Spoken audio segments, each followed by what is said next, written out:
साथियों नमस्ते। आज हम अध्याय 7 त्रिभुज इसको पढ़ेंगे और ये जो आज की वीडियो है यानी इंट्रोडक्शन की वीडियो ये बहुत इम्पोर्टेंट होने वाली है, क्योंकि अगर आज आपने ये वीडियो ध्यान से नहीं देखी तो आपको प्रश्नावली 7.1 से लगाकर 7.5 तक कुछ भी समझ में आने वाला नहीं है। तो बिना देरी के हम इसको शुरू करेंगे और जो शुरुआत है हम त्रिभुज की परिभाषा से करेंगे। क्या होता है त्रिभुज? 3 भुजाओं से बनी एक बंद आकृति को त्रिभुज कहते हैं। त्रिभुज के 3 शीर्ष, 3 भुजाएं और 3 कोण होते हैं। अब इसको समझो। देखो, हमने कक्षा 6 में पढ़ा था कि जब हमारे पास 3 माचिस की तीलियां हैं और मैंने कहा इन तीलियों से आप एक बंद आकृति बनाओ, तो आप क्या करोगे? पहली तीली को ऐसे, फिर दूसरी को ऐसे और तीसरी को ऐसे लगाकर इसको बंद करोगे, है ना। और ये जो आकृति बनेगी वो आपकी क्या बनेगी? त्रिभुज बनेगी। तो त्रिभुज की परिभाषा हो गई, 3 भुजाओं से घिरी बंद आकृति को हम त्रिभुज कहते हैं। अब त्रिभुज के 3 शीर्ष होते हैं, यानी कि ये जो आपका ऊपर वाला भाग है इसको हम शीर्ष कहते हैं और शीर्ष को हमेशा कैपिटल ABCD अक्षरों से लिखा जाता है। तो ये A हो गया। फिर ये जो दूसरा शीर्ष है इसको हम B नाम दे रहे हैं और जो तीसरा शीर्ष है इसको हम C नाम दे रहे हैं। ठीक है, तो इसके ये 3 शीर्ष हो गए। फिर त्रिभुज की 3 भुजाएं होती है। जो ये AB है वो हमारी एक भुजा हो गई, BC हमारी दूसरी भुजा हो गई और AC ये हमारी तीसरी भुजा हो गई। तो इसके 3 शीर्ष, 3 भुजाएं और 3 कोण होते हैं। ये पहला कोण, ये दूसरा कोण और ये तीसरा कोण। अब कोणों को लिखने का अलग अलग तरीका हो सकता है। मैं कोण को इससे ऐसे लिख सकता हूँ, कोण 1, कोण 2, कोण 3। ठीक है, तो इसको कैसे लिखूंगा? कोण 1, कोण 2, कोण 3। या फिर इसे मैं कोण A भी बोल सकता हूँ क्योंकि ऊपर A लिखा हुआ है, तो ऐसे भी लिख सकते हैं कोण A। 2 को मैं क्या लिख सकता हूँ? कोण B या फिर कोण C, ऐसे भी लिख सकता हूँ। या कोण को लिखने का तरीका ये भी हो सकता है कि जैसे मुझे B कोण बताना है, ठीक है, तो B बीच में रहेगा और मैं शुरू कहाँ से करूँगा? A से B तक जाऊँगा, फिर B से C तक जाऊँगा। यानी यहाँ पर समझना, ये हो गया A, B और C। तो मुझे किसको बताना है? B को बताना है। जैसे मुझे B कोण लिखना है, ठीक है, तो इसको ऐसे लिखना है कोण ABC, कोण ABC, यानी जो बीच में होगा वो हमारा कोण होगा। यानी यहाँ कोण A और C की बात नहीं हो रही है, यहाँ बात हो रही है कोण B की। ठीक है, तो कोण को लिखने के अलग अलग तरीके हो सकते हैं। तो ये सारी चीज़ें जो है अब आपके ध्यान में हो जानी चाहिए। अब नेक्स्ट पॉइंट देखो, नेक्स्ट पॉइंट है त्रिभुजों की सर्वांग समता, जो कि सबसे इम्पोर्टेंट पॉइंट है। देखो, सबसे जरूरी जो चीज़ होती है वो होती है परिभाषा। अगर आपको परिभाषा अच्छे से समझ में आएगी तो आपको सब कुछ समझ आ जाएगा। ठीक है, तो देखो त्रिभुज की सर्वांग समता क्या होती है? वे आकृतियाँ जो समान आकार और समान माप की होती है सर्वांग सम आकृतियाँ कहलाती है। सर्वांग समता का अर्थ है सभी प्रकार से बराबर। अब देखो सर्वांग समता क्या होती है? जैसे मैंने कहा मेरे पास शाहरुख खान है, ठीक है, और आपने कहा मेरे पास भी शाहरुख खान है। अब हमने क्या करा? दोनों शाहरुख खान को पास में लेके आए, तो दोनों एक जैसे दिख रहे हैं, यानी उसका आकार और उसका माप एकदम सेम टू सेम है। तो हम कहेंगे कि ये दोनों शाहरुख खान जो है वो आपस में सर्वांग सम है। तो कहने का मतलब है कि जो भी दो आकृतियां हमें दे दे और दोनों आकृतियां सेम एक जैसी हो, बिल्कुल एक दूसरे से ना तो छोटी हो ना बड़ी हो, एकदम समान माप और समान आकार की हो, तो उसे हम क्या कहेंगे कि ये दोनों आकृतियां जो है वो सर्वांग सम है। अब क्योंकि हमारे चैप्टर का नाम त्रिभुज है तो केवल हम त्रिभुज की जो है सर्वांग समता को पढ़ेंगे। ठीक है, तो इस प्रकार की आकृतियां एक दूसरे के ऊपर रखे जाने पर वे एक दूसरे को पूर्णतया ढक लेती है। जैसे समान त्रिज्या के वृत्त, समान भुजा का वर्ग और समान समबाहु त्रिभुज। ठीक है, तो यहाँ मैंने 3 आकृतियाँ ली है और मैंने यहाँ एक इम्पॉर्टेंट पॉइंट लिखा है। ये पॉइंट मिस मत करना, बहुत इंपॉर्टेंट है। ये पॉइंट कह रहा है कि ये जो सर्वांग सम आकृतियाँ होती है, जैसे मैं यहाँ पर एक समबाहु त्रिभुज ले रहा हूँ। समबाहु त्रिभुज किसे कहते हैं? जिसकी तीनों भुजाएं क्या होती है? समान होती है। ये मेरे पास एक त्रिभुज हो गया ABC और दूसरा त्रिभुज हो गया PQR। ये दोनों त्रिभुज सेम टू सेम हैं, इनमें कोई अंतर नहीं है, क्योंकि मैंने इसको प्रकार की सहायता से काटा है। यानी प्रकार की सहायता से पहले समबाहु त्रिभुज बनाया, एक दूसरा भी बनाया। इन दोनों की जो प्रत्येक भुजा है वो 5-5 सेंटीमीटर की है और प्रत्येक कोण जो है वो 60-60 डिग्री के। ठीक है, अब ये दोनों सर्वांग सम अगर आकृतियां है तो अगर मैं इस त्रिभुज के ऊपर दूसरा वाला त्रिभुज रखता हूँ, ठीक है, तो ये जो त्रिभुज होगा वो दूसरे वाले त्रिभुज को पूर्ण रूप से ढक लेगा। पूर्ण रूप से ढक लेगा मतलब इस दूसरे वाले त्रिभुज के नीचे जो है वो हमारा पहला वाला त्रिभुज आ जाएगा, वो हमें दिखेगा नहीं। ठीक है, तो ये जो दोनों त्रिभुज होते हैं जो सर्वांगसम होते हैं, जो सेम टू सेम होते हैं, जिनका आकार और माप एकदम बराबर होता है, उन्हें हम सर्वांगसम कहते हैं। ठीक है, अब सर्वांगसम आकृतियों में बहुत सारी आकृतियां हो सकती है, लेकिन हम किसके बारे में चर्चा करेंगे? केवल त्रिभुज के बारे में चर्चा करेंगे। ठीक है, अब देखो आगे क्या है। जैसे यहाँ पर मैंने दो उदाहरण लिए। ठीक है, यहाँ पर दो त्रिभुज लिए हैं, उदाहरण नहीं त्रिभुज लिए हैं। अब पहला जो त्रिभुज है हमारा वो है त्रिभुज ABC और दूसरा त्रिभुज है PQR। और इन दोनों त्रिभुज ये दोनों सर्वांगसम क्यों है? क्योंकि इनका माप और आकार समान है। अब माप और आकार समान कैसे है? तो देखो यहाँ पर इसकी तीन भुजाएं हैं। ठीक है, पहली भुजा जो AB है वो 4 सेंटीमीटर की है, तो इस त्रिभुज की जो भुजा PQ है वो भी 4 सेंटीमीटर की है। तो ये जो दोनों भाग है वो आपस में बराबर है, ये दोनों जो भुजाएं हैं वो आपस में बराबर है। फिर यहाँ देखो ये वाली भुजा और ये वाली भुजा, ये दोनों भुजाएं सेम है, इनका माप सेम है। ठीक है, तो ये 5-5 सेंटीमीटर की है और ये दोनों भुजाएं क्या है? 6-6 सेंटीमीटर की है ना। तो ये जो त्रिभुज है इसकी तीनों भुजाएं दूसरे वाले त्रिभुज की संगत भुजाओं के बराबर है। अब ये संगत भुजा वाला क्या कॉन्सेप्ट है, इसको अभी थोड़ी देर बाद समझते हैं। ठीक है, उससे पहले जब ये दोनों भुजाएं जब सेम त्रिभुज है, समान आकार और समान माप के हैं, तो इसको हम सर्वांगसम बोलेंगे। यानी त्रिभुज ABC जो है वो त्रिभुज PQR के क्या है? सर्वांगसम है। ये सर्वांगसम का निशान है। ठीक है, गणित के अंदर सर्वांगसम को हम ऐसे लिखते हैं, देखना इसको। पहले हमें बराबर का निशान लगाना है, फिर ऊपर की तरफ ऐसा S का निशान लगाना है। ये सर्वांग समता का निशान होता है।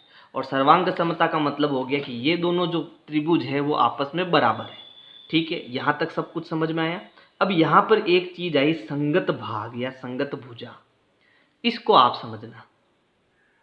तो देखो अगला जो हमारा पॉइंट है वो है, यदि त्रिभुज ABC और त्रिभुज PQR दोनों सर्वांगसम है तो इनके जो संगत शीर्ष है वो क्या होगा?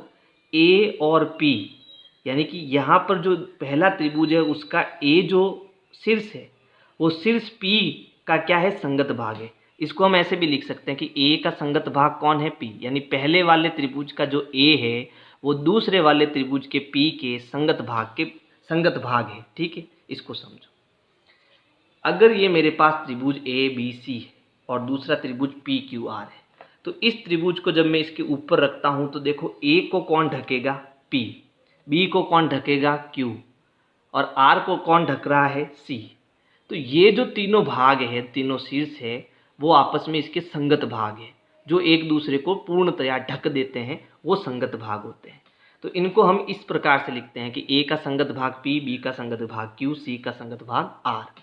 फिर संगत भुजाएं AB बराबर PQ, यानी हम इसको AB संगत ऐसे दोनों तरफ तीर लगा के PQ भी लिख सकते हैं, क्योंकि जो AB को है वो कौन ढकेगा? PQ ढकेगा।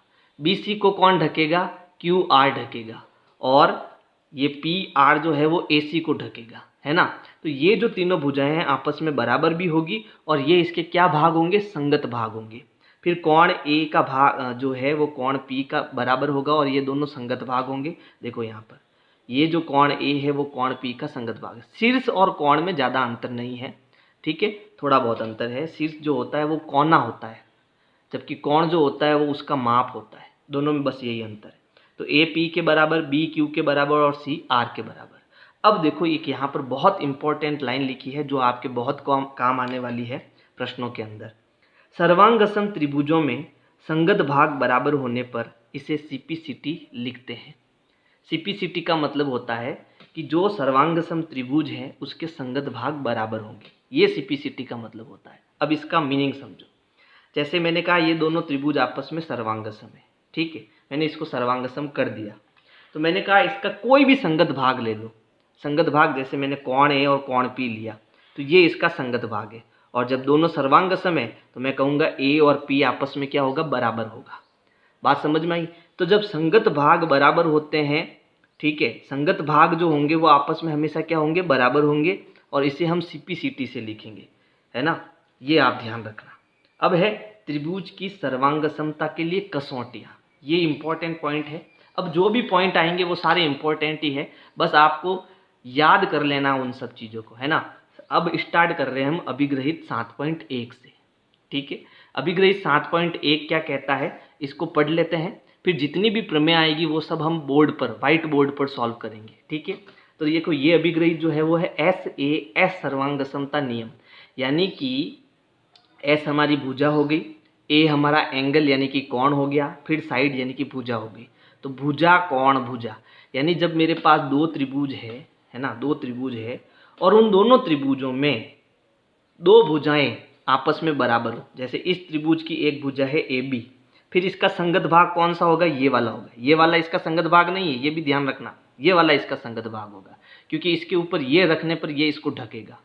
तो ये जो ए बी है इसका संगत भाग है पी क्यू और दोनों बराबर है।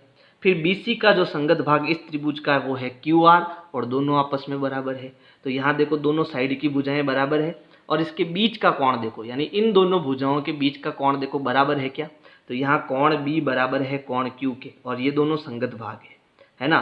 तो इसका मतलब यहाँ पर ये कहता है नियम कि जब ऐसा हो कि किसी एक त्रिभुज की दो भुजाएं और इसका बीच का कोण दूसरे त्रिभुज की संगत भुजाओं और बीच के कोण के बराबर हो तो वो दोनों त्रिभुज आपस में सर्वांगसम होते हैं। सर्वांगसम का मतलब अब कोई भी भाग ले लो सब बराबर होगा। सर्वांगसम कर दिया कौन से नियम से, एस नियम से। तो अब चाहे कोण ए को पी के बराबर करो, कोण सी को आर के बराबर करो, है ना, ये वाली भुजा इसके बराबर करो, कुछ भी करो आप सब बराबर हो जाएंगे, यानी संगत भाग जो भी होंगे वो बराबर हो जाएंगे। कब, जब दोनों त्रिभुज सर्वांगसम हो जाएंगे। ठीक है, और अभिग्रहित का मतलब हम जानते हैं। अभिग्रहित का मतलब ये होता है कि जो हमें यहाँ पर कथन दिया हुआ है वो अपने आप में सिद्ध है, इसे सिद्ध करने की ज़रूरत नहीं है। तो इसको तो सीधा सीधा आपको याद कर लेना है। एस नियम ये कहता है कि जब किसी एक त्रिभुज की दो भुजाएं और उसके बीच का कोण दूसरे त्रिभुज की संगत भुजाओं और बीच के कोण के बराबर हो तो दोनों त्रिभुज आपस में सर्वांगसम होते हैं। अब इस एक अभिग्रहित से हम सारी प्रमेय सॉल्व करेंगे, इसलिए ये एक अभिग्रहित आप याद कर लेना। अब हम पढ़ेंगे प्रमेय 7.1। तो देखो हमारी सबसे पहली प्रमेय है 7.1। प्रमेय ये कहती है कि दो त्रिभुज सर्वांगसम होते हैं यदि एक त्रिभुज के दो कोण और उनकी अंतर्गत भुजा दूसरे त्रिभुज के दो कोणों और उनकी अंतर्गत भुजा के बराबर हो, है ना। यानी हमें दो त्रिभुज दिए हैं जिसमें ये पहला वाला जो त्रिभुज है उसके दो कोण बी और सी और उसके बीच की भुजा दूसरे त्रिभुज के दो कोण क्यू और आर और उनके बीच की भुजा के बराबर हो तो दोनों त्रिभुज आपस में सर्वांगसम होते हैं, ये हमें सिद्ध करना है। ठीक है, तो देखो किसी भी प्रमेय को सिद्ध करने के लिए हमें कोई ना कोई अभिग्रहित याद होना चाहिए। तो इस प्रमेय से पहले हमने एक अभिग्रहित पढ़ा था एस। तो वो अभिग्रहित क्या था कि अगर किसी एक त्रिभुज की दो भुजा और उसके बीच का कोण दूसरे त्रिभुज की दो भुजा और बीच के कोण के बराबर है तो दोनों त्रिभुज आपस में क्या होंगे, सर्वांगसम होंगे। तो हम इस अभिग्रहित का सहारा लेंगे और इन दोनों त्रिभुजों में जो चीजें हमें दी हुई है इसको हम क्या करेंगे, सर्वांगसम करेंगे। ठीक है, तो देखो इस प्रमेय में कुल 3 स्थितियां बनेगी। अब वो 3 स्थितियां क्या हो सकती है तो आप ठीक से समझना। सबसे पहले देखो हमें प्रमेय में दिया क्या है। देखो प्रमेय को अगर हमें सिद्ध करना है तो हमें कुछ पॉइंट याद रखने हैं। सबसे पहले हमें दिया क्या है वो लिखना है। तो हमें दिया है कि दो त्रिभुज है, त्रिभुज ए बी सी व दूसरा त्रिभुज है पी क्यू आर। अब इन दोनों त्रिभुज के अंदर जो हमें दिया हुआ है वो क्या क्या चीजें हैं कि इस त्रिभुज के जो दो कोण है वो दूसरे त्रिभुज के संगत दो कोणों के बराबर है। यानी ये जो कोण बी है वो दूसरे वाले त्रिभुज कोण क्यू के बराबर है और इस त्रिभुज का कोण सी जो है वो संगत भाग यानी कि कोण आर के बराबर है। ठीक है, और इस त्रिभुज के बीच की जो भुजा है वो दूसरे वाले त्रिभुज के बीच की भुजा के बराबर है। यानी ये जो भुजा BC है वो इस भुजा QR के बराबर है, ये हमें दिया हुआ है। ठीक है, हमें दिया हुआ है। अगला जो हमारा बिंदु होगा वो है हमें सिद्ध क्या करना है। तो देखो हमें सिद्ध करना है, कि ये जो त्रिभुज ए बी सी है, त्रिभुज ए बी सी सर्वांगसम है त्रिभुज पी क्यू आर, यानी हमें इन दोनों त्रिभुजों को जो है सर्वांगसम करना है। ठीक है, ये जो चीजें दी हुई है इनकी सहायता से मुझे इसको सर्वांगसम करना है। तो देखो सिद्ध करेंगे, यानी इसकी उपपत्ति करेंगे। तो उपपत्ति में सबसे पहले हमें जो पहली स्थिति है वो क्या होगी कि हम मान लेते हैं। देखो हमने क्या पढ़ा, हमने ऐसे एस नियम पढ़ा। तो ऐसे एस नियम अगर मुझे इसमें लाना है तो अगर मैं ये भुजा और बीच का कोण इसके भुजा ये वाली और बीच के कोण के बराबर कर दूं तो ये नियम जो है मैं इस प्रमेय में लागू कर सकता हूँ। तो लेकिन ये प्रमेय मुझे लागू करने के लिए कुछ ना कुछ तो करना पड़ेगा। अब कुछ क्या करना है, तो आपको सबसे पहले ये मानना पड़ेगा कि इस त्रिभुज की जो भुजा ए बी है वो दूसरे वाले त्रिभुज की भुजा पी क्यू के क्या है, बराबर है।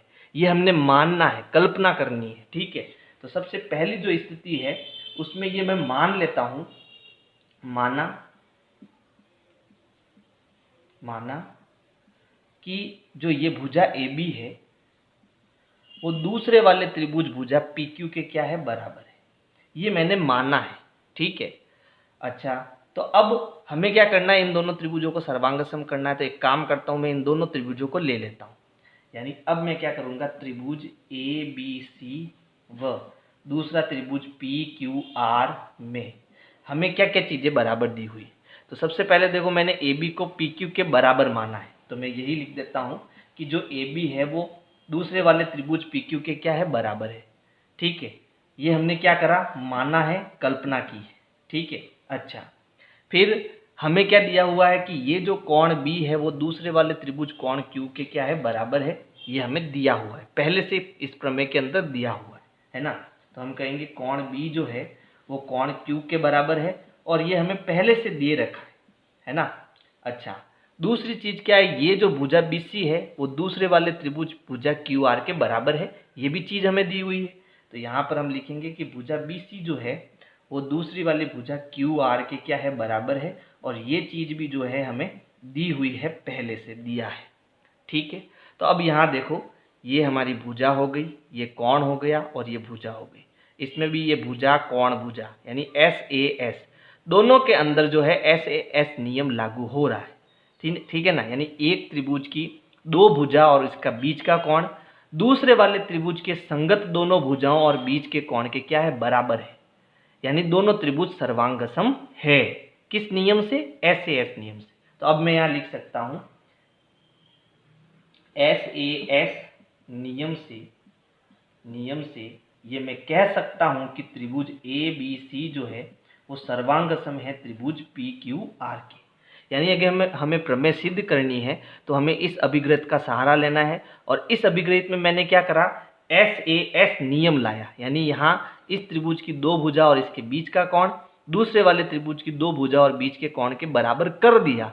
जब मैंने बराबर कर दिया तो मैं इन दोनों त्रिभुजों को क्या कर सकता हूँ, सर्वांगसम कर सकता हूँ। ठीक है, अभी पूरी नहीं हुई है प्रमेय, अभी तीन स्थितियां बनेगी। ये पहली स्थिति है, अभी और दो स्थितियां बनेगी। ठीक है, क्यों बनेगी तो इसका कारण भी समझना। अब देखो जब दोनों त्रिभुज सर्वांगसम होते हैं तो हमने नोट्स में पढ़ा था कि जब दो त्रिभुज सर्वांगसम होते हैं तो उसके जो सभी संगत भाग होते हैं वो आपस में क्या होते हैं, बराबर होते हैं, है ना। तो मैं एक काम करता हूं कि जब ये दोनों त्रिभुज आपस में सर्वांगसम हैं तो मैं इस त्रिभुज का जो कोण सी है ना, अतः कोण सी जो है वो इस त्रिभुज के कोण आर के क्या है, बराबर है। और इसे मैं क्या कर लेता हूँ, समीकरण 1 कर लेता हूँ। ये वैसे हमें दिया हुआ भी है और इसे मैं सीपीसीटी से सिद्ध भी कर सकता हूँ, है ना। सीपीसीटी से भी लिख सकता हूँ। सीपीसीटी का मतलब होता है कि जब दो त्रिभुज आपस में सर्वांगसम हो तो उनके सभी संगत भाग आपस में क्या होते हैं, बराबर होते हैं। इसी को हम सीपीसीटी बोलते हैं। ठीक है, अच्छा अब देखो, अब दूसरी स्थिति क्या बन सकती है, सेकेंड स्थिति क्या बन सकती है। तो सेकेंड स्थिति ये हो सकती है कि जरूरी थोड़ी ना है कि ये दोनों भुजाएं बराबर ही हो, है ना। आपने कहा कि भाई मान लो ये दोनों भुजाएं बराबर है, तो मैंने मान ली तो प्रमेय सिद्ध हो गई। लेकिन हमारे मानने से थोड़ी ना होगा, कोई भी काम मानने से थोड़ी ना होता है। हो सकता है ये भुजा बड़ी हो, ये भुजा छोटी हो। तो चलो एक काम करते हैं, इस भुजा को हम बड़ा ले लेते हैं। ठीक है, ए बी बड़ी है इस भुजा पी क्यू से, क्या है, बड़ी है। ये भी हमें मानना पड़ेगा। पहले हमने माना कि दोनों भुजाएं बराबर है, अब हम मानेंगे कि एक भुजा बड़ी है और दूसरी भुजा छोटी है, तो क्या ये सर्वांगसम होंगे या नहीं होंगे। ठीक है, तो अब इसको देखेंगे।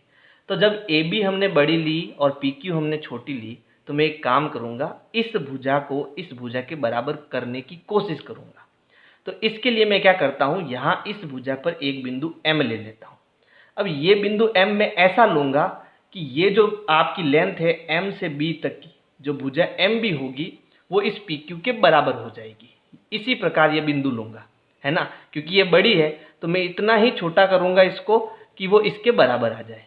तो इसके लिए मैं यहाँ पर एक बिंदु M लूंगा। ठीक है, तो यहाँ लिखेंगे रचना, यानी हम इसमें यहाँ एक रचना करेंगे। अब रचना क्या की मैंने, AB भुजा पर, AB पर, यहाँ लिख दो AB पर, AB पर एक बिंदु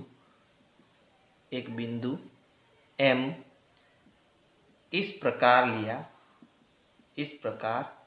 लिया कि जो आपकी भुजा MB है वो इस भुजा PQ के क्या हो गई, बराबर हो गई। ये मैंने M बिंदु इसी प्रकार लिया कि भुजा MB क्या हो गई, PQ के बराबर हो गई। ठीक है, अब जब MB PQ के बराबर है तो अब मैं यहाँ दो त्रिभुज लूंगा। देखो M को मैं C से मिलाऊंगा। ठीक है, M को क्या करूंगा, C से मिलाऊंगा। तो तथा MC को मिलाया। अब ऐसा करने से हुआ क्या, मुझे दो त्रिभुज मिले, एक तो MBC, त्रिभुज MBC व त्रिभुज PQR, त्रिभुज PQR में। अब मैं यहाँ दो त्रिभुज ले रहा हूँ, एक तो MBC यानी ये वाला त्रिभुज, ठीक है, नीचे वाला, और दूसरा PQR यानी ये वाला त्रिभुज। ठीक है, इन दोनों त्रिभुजों को देखना है, ये वाला भाग नहीं देखना आपको। ठीक है, ये वाला जो भाग है वो नहीं देखना है, ये त्रिभुज और ये त्रिभुज देखना है। तो देखो मैंने सबसे पहले क्या करा कि जो MB है वो PQ के बराबर करी, जो MB है वो इस PQ के बराबर करी। कैसे करी, रचना से करी, रचना करके करी। ठीक है, अच्छा, फिर मैंने कहा ये जो कोण B है वो इस कोण Q के क्या है, बराबर है। ये पहले से हमें दिया है, ठीक है, इस वाले त्रिभुज में। और ये जो भुजा आपकी BC है, ठीक है, वो इस भुजा QR के बराबर है, ये भी हमें पहले से दे रखा है। ठीक है, नया कुछ नहीं है। अच्छा, यहाँ पर भी देखो, इस त्रिभुज में भी देखो, ये भुजा S हो गई, ये भी भुजा S हो गई, और ये हमारा कोण हो गया यानी A हो गया, ये SAS। तो अब इन दोनों त्रिभुजों में भी क्या हो रहा है, SAS नियम लागू हो रहा है।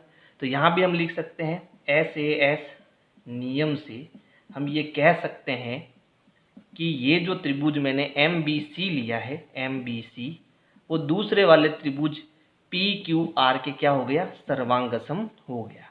यानी अब ये दोनों त्रिभुज भी सर्वांगसम हो गए। तो जब ये दोनों त्रिभुज सर्वांगसम हो गए तो मैं ये कह सकता हूँ कि इसके संगत भाग क्या होंगे, बराबर होंगे। अब मैं कौन सा संगत भाग ले रहा हूँ, ध्यान से समझना, क्योंकि मेरा त्रिभुज क्या है, ये वाला है ना, ये वाला है MBC, है ना। तो इस त्रिभुज का जो कोण है वो C नहीं है, C तो पूरा है, जबकि मुझे तो ये आधा कोण लेना है। और ये जो आधा कोण है वो इस कोण R के बराबर होगा, क्योंकि मैंने इसमें त्रिभुज PQR लिया है और इसमें MBC लिया है। तो ये आधा भाग जो है वो इस पूरे भाग के बराबर होगा, है ना। क्यों, क्योंकि मैंने दोनों को सर्वांगसम कर दिया। तो यहाँ लिखेंगे इन दोनों त्रिभुजों को मैंने सर्वांगसम किया, इसलिए ये जो कोण MCB है, यानी ये छोटा वाला कोण MCB जो है वो इस बड़े वाले कोण R के क्या हो जाएगा, बराबर हो जाएगा। क्यों हो जाएगा, तो ये हो गया समीकरण 2। और CPCT से मैं इसको CPCT से दोनों को बराबर कर सकता हूँ, यानी कि जब सर्वांगसम हो गए दोनों त्रिभुज तो ये संगत भाग बराबर होंगे, है ना। लेकिन आप खुद सोचो कि आप पहले तो ये कह रहे हो समीकरण 1 में कि ये जो पूरा कोण C है वो इस पूरे कोण R के बराबर है, लेकिन अब आप कह रहे हो कि ये जो आधा कोण है वो इस कोण R के बराबर है। ये कैसे संभव हो सकता है ना, ये तो संभव नहीं हो सकता। तो इसका मतलब क्या हुआ, इसका मतलब ये हुआ कि ये जो मैंने बिंदु M लिया है एक्चुअली वो यहाँ पर है ही नहीं, वो बिंदु कहाँ है, इस A पर ही है। कैसे, तो देखो ये जो भुजा MC है, अगर मैं इसको ऐसे आगे बढ़ाऊंगा तो मुझे कोण पूरा C मिल जाएगा, है ना। तो समीकरण 1 तो कह रहा है कि बड़ा वाला कोण C जो है बड़े वाले R कोण के बराबर है, और यहाँ ये कह रहा है आधा कोण पूरे के बराबर है, ये संभव नहीं है।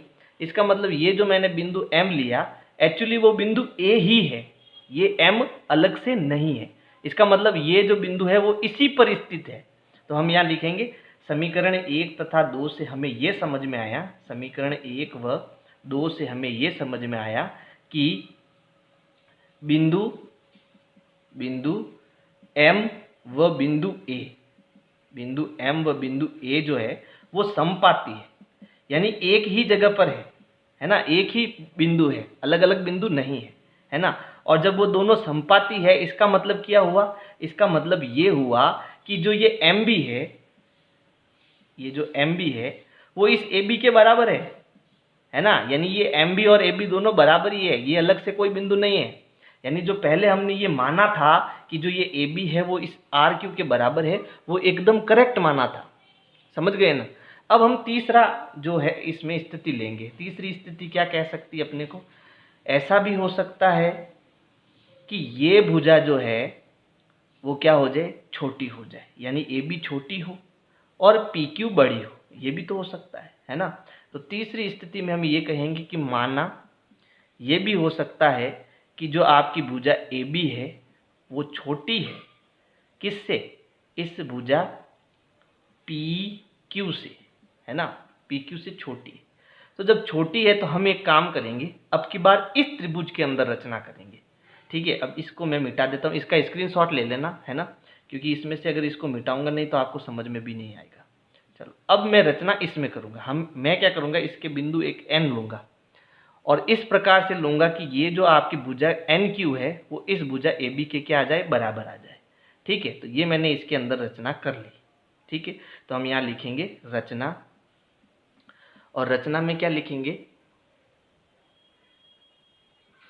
रचना में लिखेंगे जो भुजा PQ है, PQ पर एक बिंदु N इस प्रकार